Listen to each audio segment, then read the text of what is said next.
Obviously, our most urgent challenge here today is securing a just and lasting peace for Ukraine. A just and lasting peace. Those words, just and lasting, being so important. And that is why it's vital that we all step up to do more for our own defence. And last week I announced a major package of sanctions on the Russian shadow fleet, ramping up the pressure on Putin and protecting our critical infrastructure. And Emmanuel and I have worked very hard with many of you in recent months to bring together political and military leaders under our coalition of the willing, and I thank everybody who's been part of that.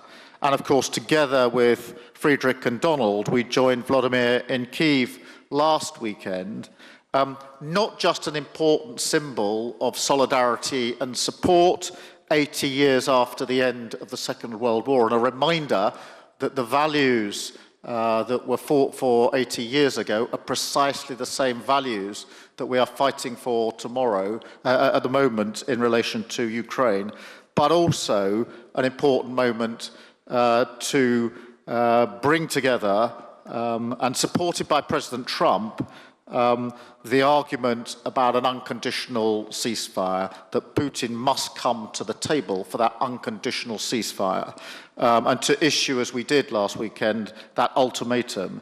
Now, having issued that ultimatum, we must be prepared to follow through, because if Russia won't come to the negotiating table, Putin must pay the price.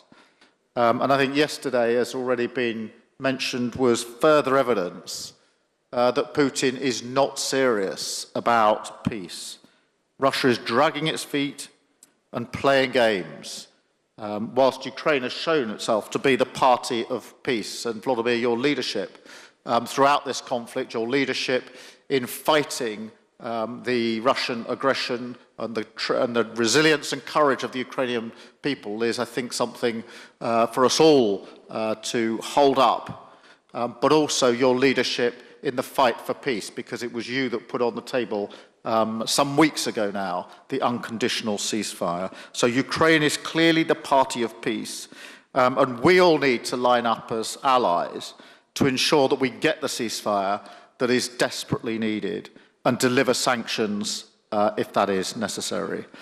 And the United Kingdom is fully committed to playing our full part, which is why we've boosted our defence spending to 2.5% of GDP in 2027, with the clear ambition to reach 3% in the next Parliament.